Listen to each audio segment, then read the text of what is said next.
Bom, agora, Ana, nós devemos voltar àquele assunto preocupante, um que desenvolvemos no início do jornal de hoje, que é a falta de kit de intubação que está ocorrendo aqui no estado de São Paulo e em outras partes do Brasil também. E agora a gente vai para a linha de frente desse assunto, para a última ponta desse assunto, que é quem usa esses medicamentos para aplicar nos pacientes, né? O governo do estado de São Paulo está fazendo esse alerta, solicitação ao Ministério da Saúde de que precisa desses medicamentos. Nada melhor do que conversar com quem está na lida nos hospitais. A gente está em contato agora com o Edson Rogatti, que é diretor-presidente da Federação das Santas Casas e Hospitais Beneficentes do Estado de São Paulo. Edson, obrigada por nos atender. Uma boa tarde para o senhor. Oi, Edson, bem-vindo. Boa tarde, eu que agradeço essa oportunidade. Agora, doutor, qual a real gravidade desse problema mesmo? Vocês, por exemplo, têm kit de intubação para segurar esses pacientes por mais quantos dias? Porque a gente tem ouvido falar que há hospitais que têm condição de segurar só por mais 24 horas, outros dizem uma semana. Então eu queria entender do senhor qual a gravidade desse problema e quantos dias vocês conseguem segurar a mais. Olha, nós fizemos ontem, segunda e ontem, um levantamento. Nós temos mais ou menos 300 santas casas e hospitais filantrópicos associados. 140, 160 nos responderam ontem que esse kit de intubação, ele está no limite, viu? Ele está assim de 3 a 5 dias, muitos, outros uma semana, outros 10 dias. Porque a Santas Casas tinha isso como 30 dias de estoque, e o estoque veio diminuindo.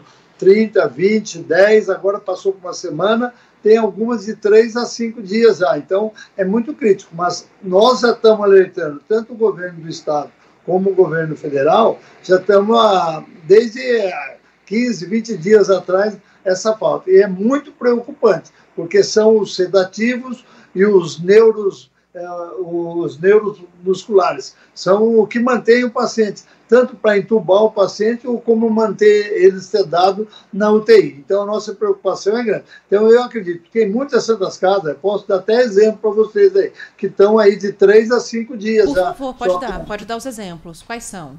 Olha, você pega a região lá de Rio Preto, Santa Casa de Rio Preto, Votuporanga, Fernandópolis, Campinas, Ourinhos, Marília, Catanduva, Araçatuba, são santas casas grandes que aumentaram muito o número de leitos de UTI Covid. E com isso o consumo aumentou e os laboratórios e as distribuídoras diminuíram a entrega. Então, foi diminuindo o estoque das santas casas. Por isso que a gente está alertando, principalmente a Secretaria e o Ministério, que se faltar medicamento vai ser um colapso na área da saúde.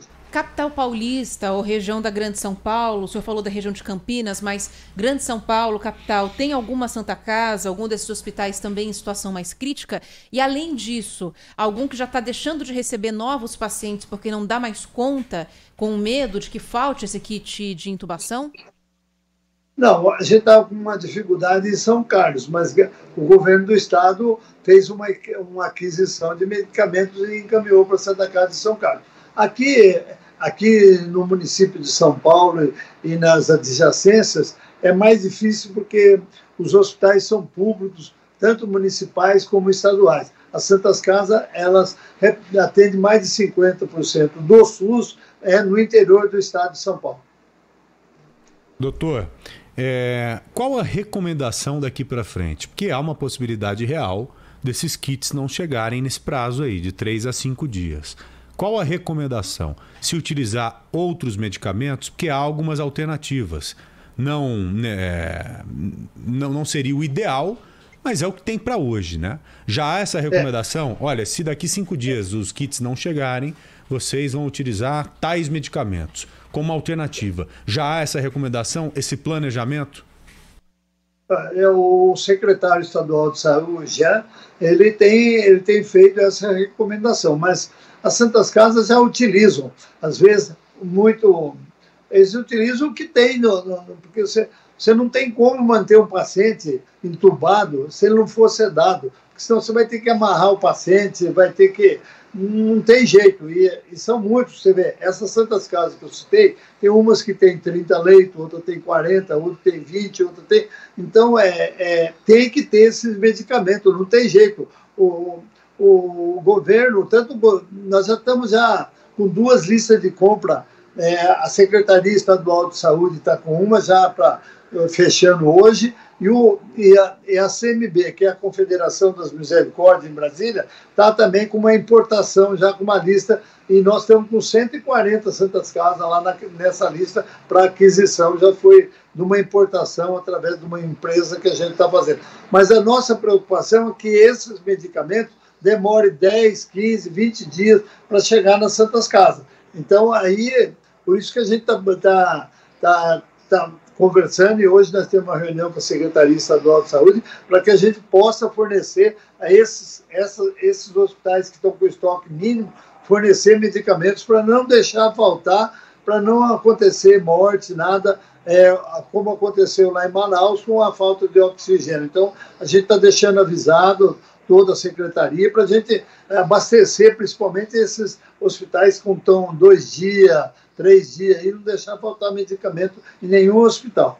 Agora, em relação a essas alternativas, elas já estão em uso, como o senhor comentou, então já tem hospital que está usando medicamento alternativo ao kit de intubação. E tem como tocar por quantos dias com esses medicamentos alternativos? Até porque uma coisa que a gente queria entender, doutor, desculpa interromper, é se usar esses medicamentos de maneira prolongada, para além do custo, que pode ser excepcional, se tem algum prejuízo ao paciente também, né? Porque não são os medicamentos ideais.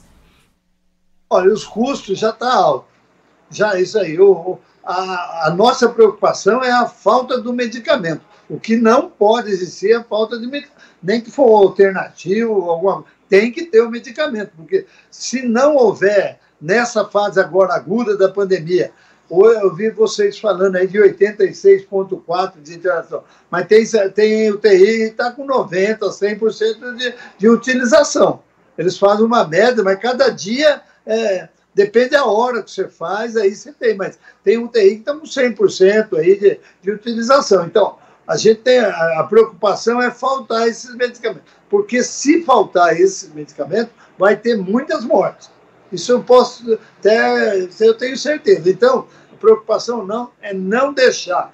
A gente já fizemos aí empréstimo de uma Santa Casa para outra, uma auxiliando a outra, para não deixar faltar medicamento nessa hora crucial, que é a última alternativa que o paciente tem é a UTI. Se ele não... É lá que ele vai receber o tratamento, o oxigênio, tudo, para a recuperação do Covid. Então não pode faltar esse medicamento, não. Já faltou em alguma unidade?